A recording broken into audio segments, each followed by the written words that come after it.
വഖഫ് board വീണ്ടും വിവാദമാവുന്ന സാഹചര്യത്തിൽ എന്താണ് ഈ വഖഫ് ബോർഡ്, എന്തുകൊണ്ടാണ് ഈ വിവാദം ഉണ്ടാവുന്നത് എന്ന് നമുക്കൊന്ന് അന്വേഷിക്കാം.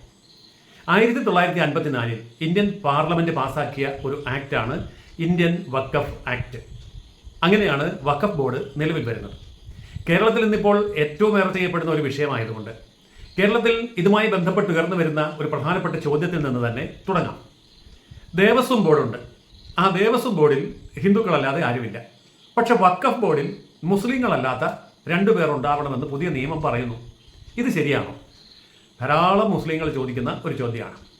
എന്നാൽ അടിസ്ഥാനപരമായി നമ്മൾ മലയാളികൾ അറിഞ്ഞിരിക്കേണ്ട ഒരു കാര്യമുണ്ട്. ഹൈന്ദവ ക്ഷേത്രങ്ങൾ ഭരിക്കാനും അതിൻ്റെ ആചാരാനുഷ്ഠാനങ്ങൾ ഒഴികെയുള്ള ബാക്കി നടപടികൾ നടത്താനും ഉള്ള പരമാധികാരം സ്വത്തിൻ്റെ മേലും ക്ഷേത്രത്തിൻ്റെ മേലും ജീവനക്കാരുടെ മേലും അതുപോലെ അവിടുത്തെ ആചാരാനുഷ്ഠാനങ്ങൾ ഒഴികെയുള്ള മറ്റ് ഉത്സവങ്ങൾ പോലെയുള്ള നടപടിക്രമങ്ങളിലുമെല്ലാം ദേവസ്വം ബോർഡിന് അധികാരമുണ്ട്. കാരണം അത് പൂർണ്ണമായും ഒരു ഹിന്ദു മത സ്ഥാപനമാണ്. ഇതുപോലെ തന്നെ ദേവസ്വം ബോർഡിൻ്റെ കീഴിലല്ലാത്ത ക്ഷേത്രങ്ങളുണ്ട്.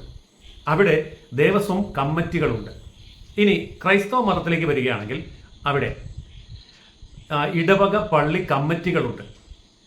ഇസ്ലാം മതത്തിലേക്ക് വരികയാണെങ്കിൽ അവിടെ മതസ്ഥാപനങ്ങൾ നടത്താൻ വേണ്ടി മഹല്ല് കമ്മിറ്റികളുണ്ട്.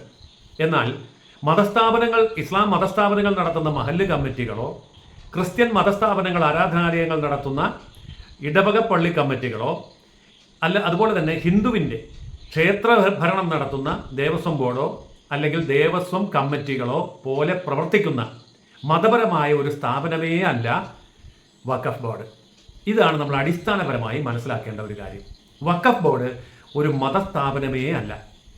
പക്ഷെ മതപരമായി ഇസ്ലാമിൻ്റെ മതപരമായിട്ടുള്ള വിശ്വാസത്തിൻ്റെ അടിസ്ഥാനത്തിൽ പൊതുജനങ്ങളുടെ താല്പര്യാർത്ഥം പൊതുസമൂഹത്തിന് ഗുണം കിട്ടേണ്ട ലക്ഷ്യത്തോടുകൂടി ഏതെങ്കിലും ഒരു ആസ്തി, അത് കെട്ടിടമാകാം, ഭൂമിയാകാം, എന്തുമാകാം, അങ്ങനെയുള്ള ഒരു ആസ്തി ഇസ്ലാമിൻ്റെ മതവിശ്വാസം അനുസരിച്ച് അള്ളാഹുവിന് സമർപ്പിക്കുമ്പോൾ അത് വഖഫ് ആയി മാറുന്നു. എന്നാൽ ഈ വഖഫ് കേവലം ഒരു പള്ളി അല്ലെങ്കിൽ മുസ്ലിം മോസ്കിൻ്റെ സ്വത്ത് കൈകാര്യം ചെയ്യുന്ന ഒരു സംവിധാനമല്ല, മറിച്ച് അതൊരു പബ്ലിക് ചാരിറ്റബിൾ സംവിധാനമാണ്. എന്നാൽ അതിന് പബ്ലിക് ചാരിറ്റബിൾ ട്രസ്റ്റ് ഉണ്ടാക്കിയാൽ പോരെ, അല്ലെങ്കിൽ സൊസൈറ്റി ഉണ്ടാക്കിയാൽ പോരെ? അങ്ങനെയല്ല. അതുകൊണ്ടാണ് 1954 ഇന്ത്യൻ പാർലമെന്റ് വഖഫ് ആക്ട് നടപ്പാക്കിയത്. അപ്പോൾ ഈ വഖഫ് ആക്ടിനെ സംബന്ധിച്ചിടത്തോളം അതിൽ അമുസ്ലിങ്ങളെ കൂടി ചേർക്കണം എന്ന് ഇപ്പോൾ പറയാൻ കാരണം എന്താണ്?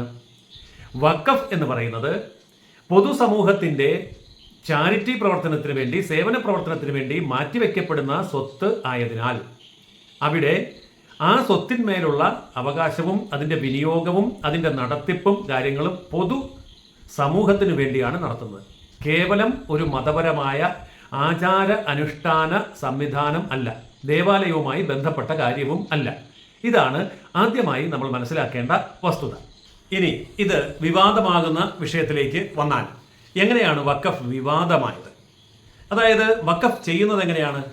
മുസ്ലിമായിട്ടുള്ള ഏതെങ്കിലും ഒരു വ്യക്തിക്ക് തൻ്റെ മനസ്സിൽ തോന്നുകയാണ്, എനിക്ക് ഇന്ന വസ്തു, ഇന്ന ആസ്തി വഖഫ് ചെയ്യണം എന്ന് തോന്നിയാൽ ആ തോന്നലിൻ്റെ അടിസ്ഥാനത്തിൽ, ചിന്തയുടെ അടിസ്ഥാനത്തിൽ അദ്ദേഹത്തിന് സ്വയം തീരുമാനമെടുത്തുകൊണ്ട് ഏതൊരു വസ്തുവും വഖഫായി പ്രഖ്യാപിക്കാം, വഖഫ് ആണ് എന്ന് പറയാം. അങ്ങനെ പറഞ്ഞാൽ, അങ്ങനെ ചിന്തിച്ചാൽ ആ വസ്തു വഖഫായി മാറും എന്നായിരുന്നു പഴയ നിയമം.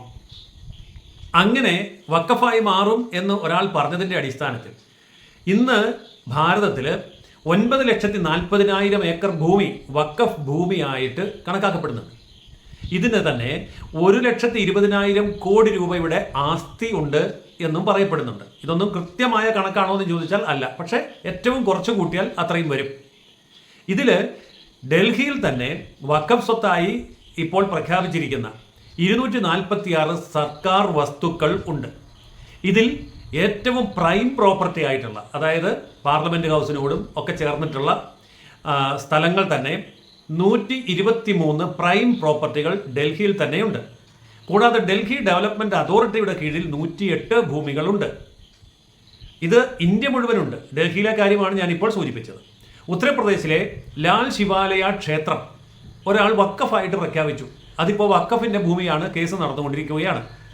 പാറ്റ്നയിലെ, ബീഹാറിലെ പാറ്റ്നയിൽ ഗോവിന്ദപൂർ ഗ്രാമം, അവിടെ 95% ഹിന്ദുക്കൾ താമസിക്കുന്ന ഒരു ഗ്രാമമാണ്. ആ ഗ്രാമം 30 ദിവസത്തിനകം ഒഴിഞ്ഞു പോകണം, ഇത് വഖഫ് ഭൂമിയാണ് എന്ന് നോട്ടീസ് കൊടുത്ത സംഭവം ഉണ്ട്. അവിടെ ഇപ്പോൾ തർക്കവും കേസും നടക്കുകയാണ്. മഹാരാഷ്ട്രയിലെ അഹമ്മദ് നഗറിൽ കനീഫ് നാഥ ക്ഷേത്രത്തിൻ്റെ 40 ഏക്കർ ഭൂമി ഒരാൾ വഖഫാണെന്ന് പറഞ്ഞു. ഇപ്പോൾ വഖഫാണോ അല്ലയോ എന്നുള്ള കാര്യത്തിനെ സംബന്ധിച്ച് അവിടെ കേസ് നടക്കുകയാണ്.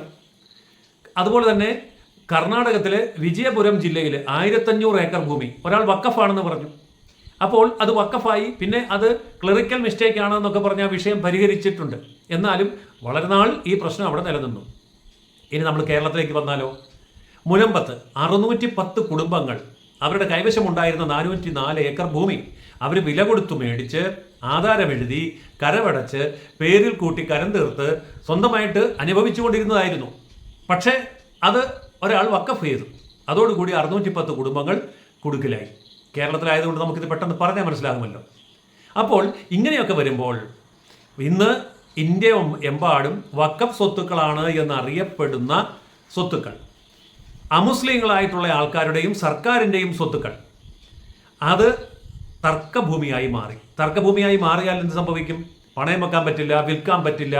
അതിൻ്റെ മേൽ അവിടെ താമസിക്കാൻ ചിലപ്പോൾ സാധിച്ചേക്കാം, ചിലപ്പോൾ നിയമപരമായി ഇറക്കി വിട്ടില്ല എങ്കിൽ. അതാണല്ലോ ഇപ്പോൾ മുനമ്പത്ത് ഇറക്കി വിട്ടിട്ടില്ല, പക്ഷേ പണയം വെക്കാൻ പറ്റില്ല, വിൽക്കാനും പറ്റില്ല, ആ ഭൂമി കൊണ്ടൊരു പ്രയോജനവുമില്ല. അങ്ങനെ വരുമ്പോൾ ഇത് സംബന്ധിച്ചുള്ള തർക്കങ്ങൾ വരും. ഈ തർക്കങ്ങൾ ഇന്ന് നിലവിലുള്ള കേസുകൾ എടുത്താൽ ലക്ഷക്കണക്കിന് കേസുകളുണ്ട് ഇന്ത്യയെമ്പാടും. അതിൽ 40% കേസുകളും മുസ്ലിങ്ങളല്ലാത്തവരുമായിട്ടുള്ള കേസുകളാണ്. 60% കേസുകൾ മുസ്ലിങ്ങളും തമ്മിലുള്ള, വഖഫ് ബോർഡും മുസ്ലിങ്ങളും തമ്മിലുള്ള കേസാണെങ്കിൽ 40% കേസുകൾ വഖഫ് ബോർഡും മുസ്ലിങ്ങളല്ലാത്തവരും തമ്മിലുള്ള കേസുകളാണ്. അപ്പോൾ ഈ മുസ്ലിങ്ങളല്ലാത്തവരുടെ കേസുകൾ 40% ഉണ്ടെന്ന് പറയുമ്പോൾ 9,40,000 ഏക്കർ ഭൂമിയും 1,25,000 കോടി രൂപയുടെ ആസ്തിയുമുള്ള ഈ വഖഫ് സ്വത്തിൽ എത്ര വലിയ ആസ്തിയാണ്, എത്ര ലക്ഷക്കണക്കിന് ഏക്കർ ഭൂമിയാണ് അഹിന്ദുക്കളുടേത് എന്ന് ചിന്തിക്കണം. സർക്കാരിൻ്റേതുമുണ്ട്, ആ കണക്ക് ഞാൻ നേരത്തെ പറഞ്ഞു. അപ്പോൾ ഇവിടെയൊക്കെ വഖഫ് ബോർഡ് ഏകപക്ഷീയമായ തീരുമാനമെടുത്താൽ അത് അന്തിമ തീരുമാനമാണ് എങ്കിൽ അവിടെ ഈ പറയുന്ന സ്വത്ത് നഷ്ടപ്പെട്ട ആൾക്കാർക്ക് ഒരു സേയുമില്ല, അവർക്ക് പറയാൻ ഒരു വേദിയില്ല, ഒരു അവകാശമില്ല.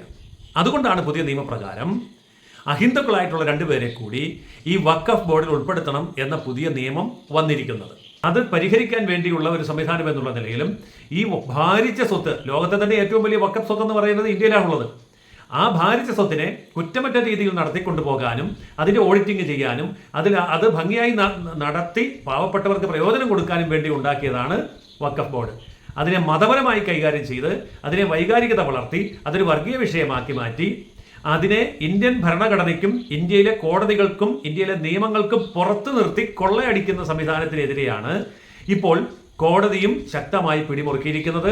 പുതിയ നിയമം കേന്ദ്ര സർക്കാർ പാസാക്കിയിരിക്കുന്നത്. ഇതിൻ്റെ പേരിൽ കേരളത്തിൽ മാത്രം അലയടിക്കുന്ന ഈ വാദവിവാദങ്ങളിൽ സങ്കുചിത രാഷ്ട്രീയ താല്പര്യം മാത്രമാണ് എന്ന് നമ്മൾ തിരിച്ചറിയേണ്ടതായിട്ടുണ്ട്. കൂടുതൽ വിശേഷങ്ങളുമായി നമുക്ക് വീണ്ടും കാണാം.